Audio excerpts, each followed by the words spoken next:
नमस्कार, मी आनंद पोहनेरकर आपल्या सर्वांचं महाराष्ट्रवाणी बातमीपत्रात स्वागत करतो.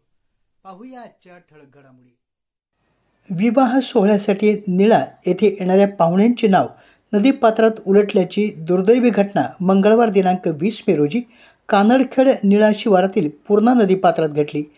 या दुर्घटनेत सुमारे 5 ते 6 जण सुदैवाने बचावले असून यामध्ये महिला, लहान मुले आणि 2 दुचाकींचा समावेश आहे.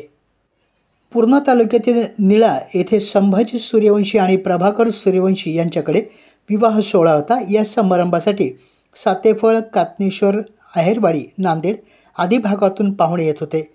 संक्षिप्त मार्ग म्हणून कानडखेड मार्गे पूर्णा नदी ओलांडण्याचा पर्याय निवडण्यात आला होता. मंगळवारी सुमारे 11:30 ते 12च्या दरम्यान पाहुणे तराफ्याने नदीपात्र पार करत होते. यावेळी 2 दुचाकीसह 5 ते 6 जण नावेत होते. नावेत एकाच बाजूने वजन अधिक झाल्याने नाव काही अंतरावर जातात उलटली. अचानक झालेल्या या घटनेमुळे नावेत असलेले सर्वजण थेट पाण्यात कोसळले. काही क्षणात आरडाओरडा सुरू झाला. घटनेच्या वेळी नदीकिनारी उपस्थित असलेल्या नागरिकांनी आणि नावाड्यांनी प्रसंगावधान राखून मदतीला धाव घेतली. सर्वजणांना सुखरूप बाहेर काढण्यात आले. नाव नदीपात्राच्या मध्यभागी उलटली असती तर मोठी जीवितहानी होण्याची शक्यता होती.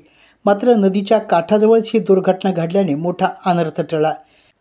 आपल्या जिल्ह्यातील बातम्या पाहण्यासाठी आमच्या चॅनलला लाईक करा, सबस्क्राईब करा आणि शेअर करा. धन्यवाद.